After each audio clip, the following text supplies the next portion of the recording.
ಶ್ರೀಗುರುಭ್ಯೋ ನಮಃ.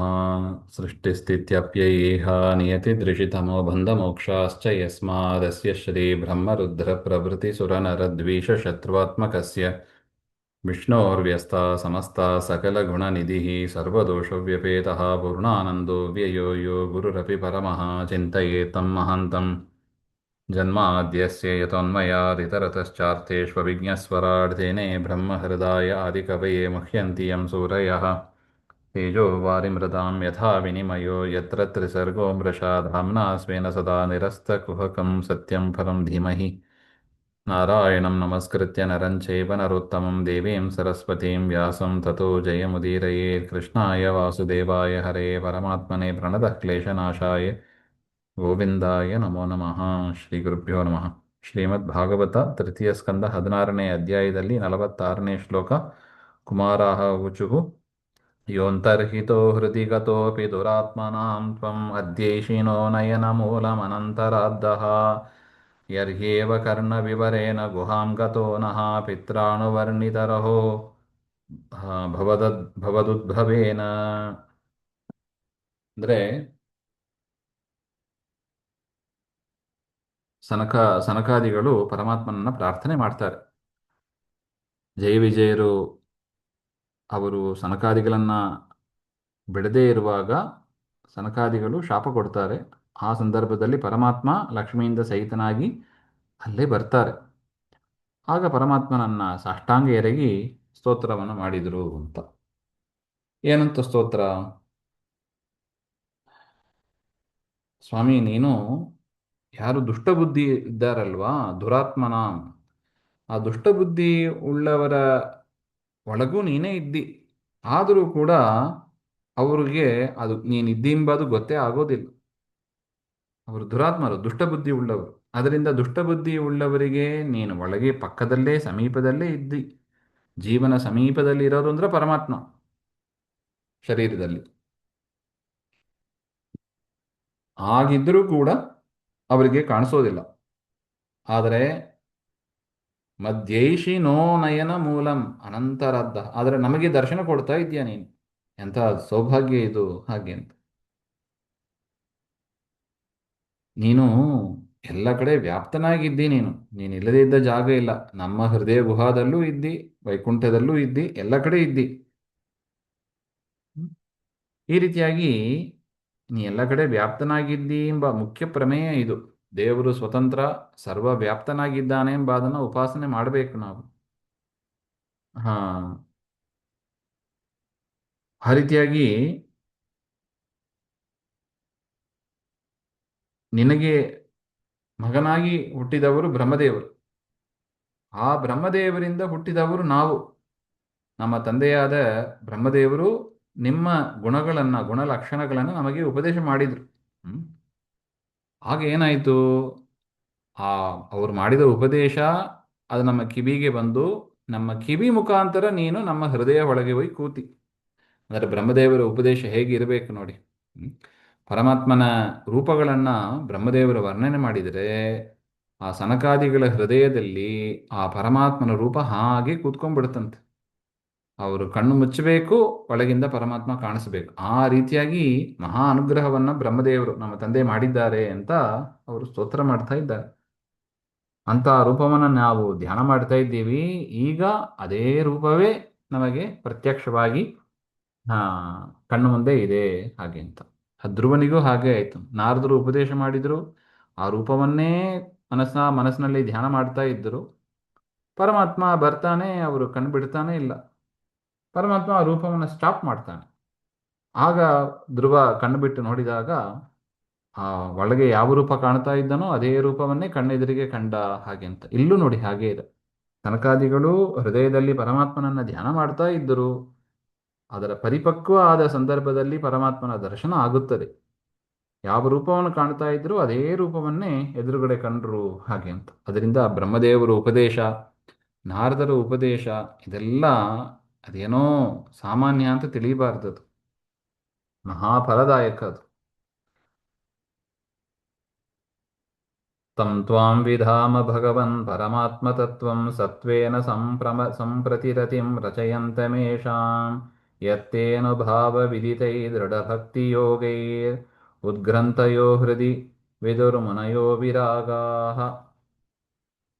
ಪೂಜ್ಯನಾದ ಸ್ವಾಮಿ ಶ್ರೀಹರಿ, ಈ ಜಗತ್ತಿನ ಸೃಷ್ಟಿ ಸ್ಥಿತಿ ಸಂಹಾರ ಎಲ್ಲವೂ ಕೂಡ ನೀನೇ ಮಾಡ್ತಿ. ಅದರ ನಿಶ್ಚಯವಾದ ಜ್ಞಾನ ಬಂದರೆ ಮಾತ್ರ ನಮ್ಮಲ್ಲಿ ಏನು ಬರ್ತದೆ? ದೃಢವಾದ ಭಕ್ತಿ ವೈರಾಗ್ಯಗಳು ಬರ್ತದೆ. ಹ್ಮ್. ಆ ವೈರಾಗ್ಯ ಭಕ್ತಿಯನ್ನು ಪಡೆದವರು ಸದಾ ಶಾಸ್ತ್ರದಲ್ಲಿ ಹೇಳಲ್ಪಟ್ಟಿರುವ ನಿನ್ನ ವಿಷಯಗಳನ್ನು ಚಿಂತನೆ ಮಾಡ್ತಾ ಇರ್ತಾರೆ. ಅದೆಲ್ಲವೂ ಕೂಡ ಸತ್ಯಭೂತವಾದದ್ದು, ಮಂಗಳಕರವಾದದ್ದು. ಅದನ್ನು ತಿಳ್ಕೊಂಡಿದ್ದರಿಂದ, ಶಾಸ್ತ್ರ ಮುಖಾಂತರ ನಿನ್ನನ್ನು ತಿಳ್ಕೊಂಡಿದ್ದರಿಂದ ಅವರಿಗೆ ಏನಿರೋದಿಲ್ಲ? ಅಹಂಕಾರ ಮಮಕಾರಗಳು ಇರೋದಿಲ್ಲ. ನೋಡಿ, ತುಂಬ ಮುಖ್ಯ ಇದು. ನಾನು ನನ್ನದು ಅಂತ ಮೋಕ್ಷ ಪಡಿಬೇಕು ಅಂತ ಸನ್ಮಾರ್ಗದಲ್ಲಿ ಹೋದರೂ ಕೂಡ ನಮ್ಮನ್ನು ಯಾವುದು ಬಿಡೋದಿಲ್ಲ. ನಾನು ಪ್ರಾತಃ ಸ್ನಾನ ಮಾಡಿದೆ, ನಾನು ದೇವರ ಪೂಜೆ ಮಾಡಿದೆ, ಹಾಗೆ ಅಂತ ನಾನು ನನ್ನದು ಅಂತ ಸಾಧನೆ ಮಾಡಿದಾಗಲೂ ಬಂದ್ಬಿಡುತ್ತದೆ. ಮತ್ತೆ ನಾನು ನನ್ನದು ಬಂದುಬಿಟ್ರೆ ಇನ್ನಷ್ಟು ಬಂಧನವೇ. ಅದರಿಂದ ನಮ್ಮ ರೂಟ್ ಕಾಸ್ ಅದು. ಸಂಸಾರದಲ್ಲಿ ನಾವಿರೋದಕ್ಕೆ, ಬಂಧನದಲ್ಲಿ ಇರೋದಕ್ಕೆ ರೂಟ್ ಕಾಸ್ ಅಂದರೆ ನಾನು ನನ್ನದು ಅಂತ ಅಹಂಕಾರ ಮಮಕಾರ.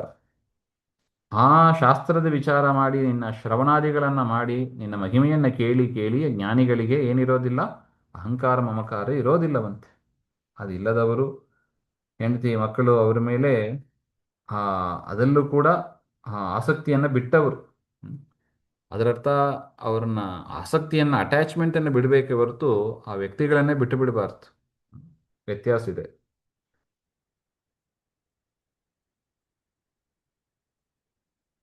ಆ ರೀತಿಯಾಗಿ ಮಾಡಿ ನಿನ್ನಲ್ಲೇ ಮನಸ್ಸಿಟ್ಟವರಾಗಿ, ನಿನ್ನನ್ನೇ ಸದಾ ಕಾಣ್ತಾ ಇರತಕ್ಕ ಆ ಜ್ಞಾನಿಗಳು ಮತ್ತು ಸಜ್ಜನರಾದ ಪರಮಹಂಸರು ಯಾವ ಭಗವತ್ ತತ್ವವನ್ನು ಮನಸಾ ಉಪಾಸನೆ ಮಾಡಿ ಅಪರೋಕ್ಷ ಜ್ಞಾನವನ್ನು ಪಡೆಯುತ್ತಾರೋ ಅಂಥ ಸ್ವಾಮಿ ನೀನು ನಮ್ಮ ಎದುರಿಗೆ ಅನುಗ್ರಹ ಮಾಡ್ತಾ ಇದ್ದೀಯಾ. ಹಾಗೆ ಅಂತ ಈ ನಿನ್ನ ಎಲ್ಲ ರೂಪಗಳು ಒಂದೇ. ಹೃದಯದಲ್ಲಿ ಇರುವ ರೂಪ, ಬೇರೆಯವರಲ್ಲಿ ಇರುವ ರೂಪ, ವೈಕುಂಠದಲ್ಲಿ ಇರುವ ರೂಪ, ಅದು ಒಂದೇ. ದೇವರ ರೂಪದಲ್ಲಿ ಭೇದ ಇಲ್ಲ. ಇನ್ನು ನಾತ್ಯಂತಿಕಂ ವಿಗನಯಂತೆ ಪಿತೆ ಪ್ರಸಾದಂ ಕಿಂ ಚಾನ್ಯದರ್ಪಿತ ಭಯಂ ಭೃಭ ಉನ್ನಯಸ್ತೈಃ ಯೇಂಗತ್ವದಂಗ್ರಿಶರಣಾ ಭವತಃ ಕಥಾಯಾಃ ಕೀರ್ತ್ಯಂತ್ಯತೀರ್ಥಯಶಸಃ ಕುಶಲಾರಸಜ್ಞಾಃ. ಸ್ವಾಮಿ, ನಿನ್ನ ಪಾದಗಳನ್ನೇ ಆಶ್ರಯಿಸಿರತಕ್ಕವರು ನಿನ್ನ ಭಕ್ತರು. ಸದಾ ನಿನ್ನ ಗುಣಕೀರ್ತನೆ ಮಾಡ್ತಾ ಇರ್ತಾರೆ. ಅಂತಹ ಶುದ್ಧವಾದ ಕೀರ್ತಿಯುಳ್ಳ ನಿನ್ನ ಗುಣಗಳು ತುಂಬಿರತಕ್ಕ ಕಥೆಗಳು, ಹರಿಕಥೆ ನಮಗೆ ಏನು ಮಾಡ್ತಾ ಇದೆ? ಪರಮಾತ್ಮನ ಗುಣಗಳನ್ನು ತಿಳಿಸಿಕೊಡ್ತಾ ಇದೆ. ರಾಮದೇವರ ಚರಿತ್ರೆ, ಕೃಷ್ಣನ ಚರಿತ್ರೆ, ಇದೆಲ್ಲವೂ ದೇವರ ಗುಣಗಳನ್ನು ತಿಳಿಸಿಕೊಡ್ತಾ ಇದೆ. ಆ ಕಥೆಗಳನ್ನು ಕೇಳುವ ಮೂಲಕ ನಮಗೆ ಬ್ರಹ್ಮಜ್ಞಾನ ಅದು ಅಭಿವೃದ್ಧಿ ಆಗ್ತದೆ. ಸ್ವರೂಪ ಸುಖ ಅದು ಭೂಮಿಯಲ್ಲಿ ಇರುವಾಗಲೇ, ಅಂದರೆ ಈ ಶರೀರದಲ್ಲಿ ಇರುವಾಗಲೇ ಒಂದು ಹಂತಕ್ಕೆ ಬಂದ್ಬಿಡುತ್ತದಂತೆ. ಪರಮಾತ್ಮನಲ್ಲೇ ಮನಸ್ಸಿಟ್ಟವರಿಗೆ, ಶಾಸ್ತ್ರ ಚಿಂತನೆ ಸದಾ ಮಾಡುವವರಿಗೆ ಆ ಸ್ವರೂಪಭೂತವಾದ ಆನಂದ, ಯದ್ಯಪಿ ಅದು ಮೋಕ್ಷದಲ್ಲಿ ಆಗೋದು, ಆದರೆ ಒಂದು ಹಂತಕ್ಕೆ ಭೂಮಿಯಲ್ಲಿ ಇರುವಾಗಲೇ ಬಂದ್ಬಿಡುತ್ತಂತೆ. ಅಷ್ಟು ಆನಂದದಿಂದ ಇರ್ತಾರೆ. ಅದಕ್ಕೆ ಅಸಂಪ್ರಜ್ಞಾತ ಸಮಾಧಿಯಲ್ಲಿ ಇರುವಾಗ ಸ್ವರೂಪ ಸುಖನೇ ಆವಿರ್ಭಾವ ಆಗೋದು. ನಾವು ನಿದ್ದೆ ಮಾಡಿದಾಗಲೂ ಕೂಡ ಸ್ವಲ್ಪ ಸ್ವರೂಪ ಸುಖ ಆವಿರ್ಭಾವ ಆಗ್ತದೆ. ಅದರಿಂದಲೇ ಅಷ್ಟು ಸುಖವಾಗಿ ಇರುತ್ತದೆ ನಿದ್ರೆ ನಮಗೆ. ಅದೆಲ್ಲ ದೇವರು ಯಾತಕ್ಕೆ ಕೊಡ್ತಾ ಇದ್ದಾನೆ ಅಂದರೆ, ನೋಡಪ್ಪ, ಸ್ಯಾಂಪಲ್ ಇದು. ನೀ ಎಲ್ಲೋ ಸುಖವನ್ನು ಹೊರಗಿನ ಪ್ರಪಂಚದಲ್ಲಿ ಹುಡುಕ್ತಾ ಕೂತಿದ್ಯಾ. ಮಲಗಿದಾಗ ಹೆಂಗೆ ಸುಖ ಆಗ್ತದೆ? ಸುಖ ಎಲ್ಲೋ ಹೊರಗಡೆ ಇಲ್ಲ, ಅದು ಒಳಗೆ ಇದೆ. ಅದು ಇದನ್ನು ತಿಳಿಸಿಕೊಡೋದಕ್ಕೆ ಡೈಲಿ ನಮಗೆ ನಿದ್ರೆ ಮಾಡಿಸಿ ಸುಖವನ್ನು ಕೊಟ್ಟು, ಸುಖ ಹೊರಗಿಲ್ಲ, ಹೊರಗೆ ಹುಡುಕಬೇಡ, ಹೊರಗೆ ಹುಡುಕಬೇಡ ಅಂತ ಬೆಳಿಗ್ಗೆ ಎದ್ದ ತಕ್ಷಣ ಸುಖವಾಗಿ ಮಲಗಿದೆ ಅಂತ ಹೇಳಿ ಮತ್ತೆ ಹೊರಗೆ ಸುಖವನ್ನು ಹುಡುಕ್ತಾ ಇರೋದು. ಇದು ನಮ್ಮದು ದುರವಸ್ಥೆ. ಅದರಿಂದ ಅಂತಹ ಪರಮಾತ್ಮನ ಕಥೆಯನ್ನು ಕೇಳಿ ಬ್ರಹ್ಮಜ್ಞಾನ ಅಭಿವ್ಯಕ್ತವಾಗ್ತದೆ. ಆ ಸಂದರ್ಭದಲ್ಲೂ ಕೂಡ ಸ್ವರೂಪ ಸುಖ ಅಭಿವ್ಯಕ್ತವಾಗ್ತದೆ ಶಾಸ್ತ್ರ ಚಿಂತನೆ ಮಾಡಿದಾಗ. ಮತ್ತು ನಿನ್ನ ಗುಣಗಳಲ್ಲಿ ಆ ರಸವನ್ನು ಆಸ್ವಾದನೆ ಮಾಡ್ತಾ ಇರ್ತಾರೆ ಅವರು. ಎಷ್ಟು ಸಿಹಿಯಾಗಿದೆ ಪರಮಾತ್ಮನ ಗುಣಗಳು ಅಂತ ಆಸ್ವಾದನೆ ಮಾಡ್ತಾ ಅಂತ ಭಕ್ತಿಯ ಪರಿಪಾಕವನ್ನ ಹೊಂದಿರ್ತಾರೆ ಉತ್ತಮ ಅಧಿಕಾರಿಗಳು. ಅವರೇ ಬುದ್ಧಿವಂತರು. ಅಂಥ ಉತ್ತಮ ಅಧಿಕಾರಿಗಳು ಯಾರಿದ್ದಾರೆ ಅವರು ಅಧಮಾಧಿಕಾರಿಗಳಿಗೆ ಭಕ್ತಿ ಜ್ಞಾನ ಅದರ ಪರಿಪಕ್ವ ಆಗಬೇಕು ಅಂತ ಅವರಿಗೆ ಮತ್ತೆ ಉಪದೇಶ ಮಾಡೋದು, ಮತ್ತೆ ಅವರ ಶಿಷ್ಯರಿಗೆ ಅಪರೋಕ್ಷ ಜ್ಞಾನವನ್ನು ಅನುಗ್ರಹ ಮಾಡೋದು ಇತ್ಯಾದಿಗಳನ್ನು ಮಾಡ್ತಾರೆ. ತದನಂತರ ಲಿಂಗದೇಹ ಶರೀರ ಆಗ್ತದೆ. ಅದರಿಂದ ಆ ಪರಂಪರೆ ಇದೆ ನೋಡಿ, ಆ ಜ್ಞಾನದ ಪರಂಪರೆ ಅದು ಬಿಟ್ಟು ಹೋಗೋದಿಲ್ಲ. ಲಿಂಗದೇಹ ಭಂಗವಾಗ್ತದೆ. ಆಗ ಅವರಿಗೆ ಸ್ವರೂಪ ಅಭಿವ್ಯಕ್ತವಾಗ್ತದೆ. ಅಂತ ಆನಂದ ಸ್ವರೂಪವಾದ ಮೋಕ್ಷ ಅದು ಹೇಳಲಿಕ್ಕೂ ಸಾಧ್ಯ ಇಲ್ಲ, ಅಷ್ಟು ಆನಂದ ಇರುತ್ತದೆ ಅಂತ.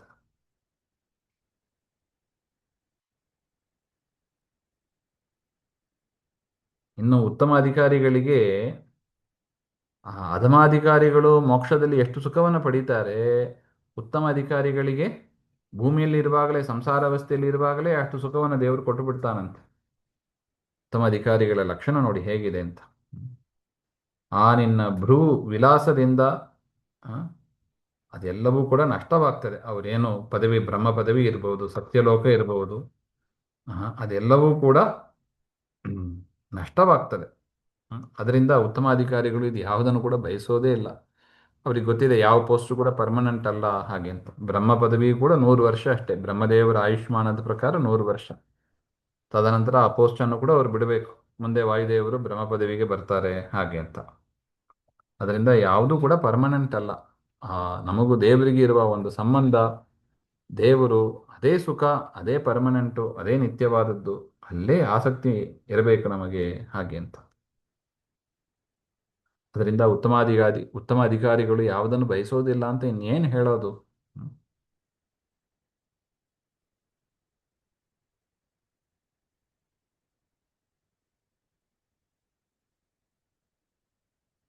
ಕಾಮಂ ವ್ರಜೇಮ ವೃಜಿನೇ ನಿರಯೇಷು ನಷ್ಟಾಶ್ಚೇತೋಳಿವದ್ಯದಿ ನ ತೇ ಪದಯೋರಮೇತ ವಾಚಶ್ಚ ನಸ್ತುಲಸಿವದ್ ಯದಿ ತೇಂಗ್ರಿಶೋಭಾಃ ಪೂರ್ಯೇತ ತೇ ಗುಣಗಣೈರ್ಯದಿ ಕರ್ಣರಂಧ್ರಃ. ಎಷ್ಟು ಮಾತು ಇದೆ ನೋಡಿ. ಸನಕಾದಿಗಳು ಹೇಳ್ತಾರೆ, ಸ್ವಾಮಿ ನಿನ್ನ ಭೃತ್ಯರು ಈ ಜಯ ವಿಜಯರು ಇವರಿಗೆ ನಾವು ಶಾಪ ಕೊಟ್ಟುಬಿಟ್ಟಿದ್ದೀವಿ. ಯಾಕಂದ್ರೆ ದೇವರ ಅಭಿಪ್ರಾಯ ಏನೋ ಎಂತೋ ಗೊತ್ತಿಲ್ಲ ಅವರಿಗೆ. ನಾವು ಪಾಡಿಗೆ ಶಾಪ ಕೊಟ್ಟುಬಿಟ್ಟಿವಿ, ನೀವು ಬೇರೆ ಬಂದ್ಬಿಟ್ಟಿದ್ದಿ. ನಾವು ಕೊಟ್ಟ ಶಾಪದಿಂದ ನಮಗೇನಾದ್ರು ಪಾಪ ಬಂದಿರಿದ್ರೆ ಆ, ನಾವು ನರಕದಲ್ಲಿ ಬಿದ್ದು ದುಃಖವನ್ನು ಪಡೋದಕ್ಕೆ ನಾವು ಸಿದ್ಧರಾಗಿದ್ದೀವಿ ಸ್ವಾಮಿ ಅಂತ ಹೇಳ್ತಾರೆ. ದೇವರ ಮುಂದೆ ಕೊಡುವ ಫಸ್ಟ್ ಸ್ಟೇಟ್ಮೆಂಟ್ ನೋಡಿ ಹೇಗಿದೆ. ಹ್ಮ್. ಆದರೆ ಆ ನಾವು ನರಕದಲ್ಲಿ ಬಿದ್ದರೂ ಕೂಡ ಹ್ಮ್, ನಮ್ಮ ಮನಸ್ಸು ನಿಮ್ಮಲ್ಲೇ ಇರಬೇಕು. ಅದಕ್ಕೊಂದು ಉದಾಹರಣೆ ಕೊಡ್ತಾರೆ ನೋಡಿ. ಆ ಹೂವು, ಹೂವಿನಲ್ಲೇ ಸದಾ ಭ್ರಮರ ಇರುತ್ತದೆ. ಆ ಹೂವಿನ ಗಿಡದಲ್ಲಿ ಮುಳ್ಳುಗಳು ಇರುತ್ತವೆ. ಆ ಮುಳ್ಳುಗಳು ಭ್ರಮರವನ್ನ ಚುಚ್ಚುತ್ತವೆ. ಆದರೂ ಕೂಡ ಅದು ಹೂವಲ್ಲೇ ಇರುತ್ತದೆ. ಅದು ಆ ಭ್ರಮರ ಬಿಟ್ಟು ಹೋಗುವುದಿಲ್ಲ. ಮುಳ್ಳಿದೆ ತಾಕಿಸ್ಕೊಂಡ್ರೂ ಪರವಾಗಿಲ್ಲ. ಹೇಗೋ ಅದೇ ಥರ ನಾವು ಕೂಡ ನಮ್ಮ ಮನಸ್ಸು ಸದಾ ನಿನ್ನ ಗುಣದಲ್ಲೇ ಚಿಂತನೆ ಮಾಡ್ತಾ ಇರಬೇಕು. ನರಕದಲ್ಲಿ ಇದ್ರೂ ಪರವಾಗಿಲ್ಲ ಹಾಗೆ ಅಂತ. ಯಾಕೆ ನಾವು ಶಾಪ ಕೊಟ್ಟು ಬಿಟ್ಟಿದ್ದೀವಿ ನಿಮ್ಮ ಶಿಷ್ಯರೇ, ನಿಮ್ಮ ಸೇವಕರಿಗೆ ಹಾಗೆ ಅಂತ ಅವರ ಮನಸ್ಸಿನಲ್ಲಿ ಆ ಆ ಥರ ಬಂದಿದೆ. ತುಳಸಿ ದಳಗಳು ಎಲ್ಲಿ ಇರುತ್ತವೆ ಹೇಳಿ? ಸದಾ ಪರಮಾತ್ಮನ ಪಾದದಲ್ಲೇ ಇರುತ್ತದೆ ಅದು. ಹೇಗೋ ಅದೇ ರೀತಿಯಾಗಿ ನಾವು ಕೂಡ ಸದಾ ನಿಮ್ಮ ಪಾದದಲ್ಲೇ ಇರಬೇಕು, ನಿಮ್ಮ ಪಾದ ಸೇವೆಯನ್ನು ಮಾಡ್ತಾ ಇರಬೇಕು ಹಾಗೆ ಅಂತ. ಅದೇ ರೀತಿಯಾಗಿ ನಮ್ಮ ಮಾತುಗಳು ಕೂಡ ಸದಾ ನಿನ್ನನ್ನು ಕುರಿತಾಗಿ ಇರಬೇಕು. ಆ ನಮ್ಮ ಕಿವಿಗಳು ಸದಾ ನಿನ್ನ ಗುಣಗಳನ್ನೇ ಕೇಳ್ತಾ ಇರಬೇಕು. ಈ ರೀತಿಯಾಗಿ ನಮಗೆ ಅನುಗ್ರಹ ಮಾಡು. ನರಕದಲ್ಲಿ ಬಿದ್ದರೂ ಪರವಾಗಿಲ್ಲ, ನಿಮ್ಮ ಶಿಷ್ಯರಿಗೆ, ನಿಮ್ಮ ಸೇವಕರಿಗೆ ಶಾಪ ಕೊಟ್ಟು ಬಿಟ್ಟಿದ್ದೀವಿ, ನರಕದಲ್ಲಿ ಬಿದ್ದರೂ ಪರವಾಗಿಲ್ಲ, ಆದರೆ ಈ ಒಂದು ನಮ್ಮ ಇಂದ್ರಿಯಗಳ ಮೂಲಕ ನಿನ್ನ ಸೇವೆ ಮಾತ್ರ ಆಗಬೇಕು, ನಿನ್ನ ಸೇವೆ ಆಗುವಂತೆ ಅದನ್ನು ಮಾಡಿಸು ಅಂತ ಒಂದು ಅನುಗ್ರಹವನ್ನು ಮಾತ್ರ ಮಾಡು ಹಾಗೆ ಅಂತ ಜೈ ವಿಜಯ ಅದು ಸನಕಾದಿಗಳು ಪ್ರಾರ್ಥನೆಯನ್ನ ಮಾಡಿದರು ಹಾಗೆ ಅಂತ. ಪ್ರಾದುಶ್ಚಕರ್ತ ಯದಿದಂ ಪುರುಹೂತರೂಪಂ ತೇನೇಶ ನಿರ್ವೃತಂ ಅವಾಪುರಲಂ ದೃಶೋ ನಃ ತಸ್ಮಾ ಇದಂ ಭಗವತೆ ನಮ ಉದ್ವಿಧೇಮ ಏನಾತ್ಮನಾಂ ದುರದಯೋ ಭಗವಾನ್ ಪ್ರತೀತಃ. ಅಪಾರವಾದ ಕೀರ್ತಿಯುಳ್ಳ ಸ್ವಾಮಿ ಶ್ರೀಹರಿ ಹ್ಮ್? ನಮಗೆ ತೋರಿಸಿರತಕ್ಕ ಈ ರೂಪ ಇದಲ್ಲ, ಆ, ಅದನ್ನು ನೋಡಿ ನಮ್ಮ ಕಣ್ಣುಗಳು ಪರಮ ಆನಂದವನ್ನು ಪಡೆದಿವೆ. ಹ್ಮ್? ಇಂದ್ರಿಯ ನಿಗ್ರಹ ಯಾರಿಗೆ ಇಲ್ಲ ಅವರಿಗೆ ಇಂತಹ ರೂಪ ದರ್ಶನ ಆಗೋದೇ ಇಲ್ಲ ನೋಡಿ. ಅದಕ್ಕೆ ಇಂದ್ರಿಯ ನಿಗ್ರಹದ ಮಹಿಮೆಯನ್ನು ಕೂಡ ಇಲ್ಲಿ ಹೇಳ್ತಾ ಇದ್ದಾರೆ. ಇಂದ್ರಿಯ ನಿಗ್ರಹ ಭಾರಿ ಅವಶ್ಯಕ. ಇಂದ್ರಿಯಗಳು ಕೇಳಿದ್ದನ್ನು ಕೊಡಬಾರದು. ಪರಮಾತ್ಮ ಏನು ಹೇಳಿದ್ದಾನೋ ಎಷ್ಟು ಲಿಮಿಟೆಡ್ ಆಗಿರಬೇಕೋ ಅಷ್ಟೇ ಲಿಮಿಟೆಡ್ ಆಗಿ ಇಂದ್ರಿಯಗಳನ್ನು ಉಪಯೋಗಿಸಿ ಜೀವನವನ್ನು ನಡೆಸಬೇಕು. ಮಿಕ್ಕಿದ ಎಲ್ಲವನ್ನು ಕೂಡ ದೇವರಿಗಾಗಿ ಮೀಸಲಿಡಬೇಕು ಹಾಗೆಂಬ ಒಂದು ಪಾಠ ಇಲ್ಲಿದೆ. ಇಂದ್ರಿಯ ನಿಗ್ರಹ ಇಲ್ಲದೇ ಇದ್ದ ಜೀವರಿಗೆ ನಿನ್ನ ಈ ರೂಪ ದರ್ಶನ ಆಗೋದೇ ಇಲ್ಲ. ಅಂತ ದುರ್ಲಭವಾದ ಈ ರೂಪವನ್ನು ನಾವು ಕಂಡೀವಿ, ದರ್ಶನ ಪಡೆದಿದ್ದೀವಿ. ಪರಮಾತ್ಮ ನಿಮಗೆ ಸಾಷ್ಟಾಂಗ ನಮಸ್ಕಾರಗಳು ಅಂತ ಮತ್ತೆ ನಮಸ್ಕಾರವನ್ನು ಸನಕಾದಿಗಳು ಮಾಡಿದರು. ಹಾಗೆ ಅಂತ ಇದು ಶ್ರೀಮದ್ ಭಾಗವತೆ ತೃತೀಯ ಸ್ಕಂದೆ ಷೋಡಶೋಧ್ಯಾಯ. ಇಲ್ಲಿಗೆ 16ನೇ ಅಧ್ಯಾಯ ಮುಕ್ತಾಯವಾಯಿತು. ಮುಂದಿನಂದು ಮತ್ತೆ ನೋಡೋಣ. ಶ್ರೀಮದ್ ಭಾಗವತರ್ಗತ ಶ್ರೀಕೃಷ್ಣ ಅರ್ಪಣಮಸ್ತು. ಶ್ರೀ ಹರೇ ನಮಃ.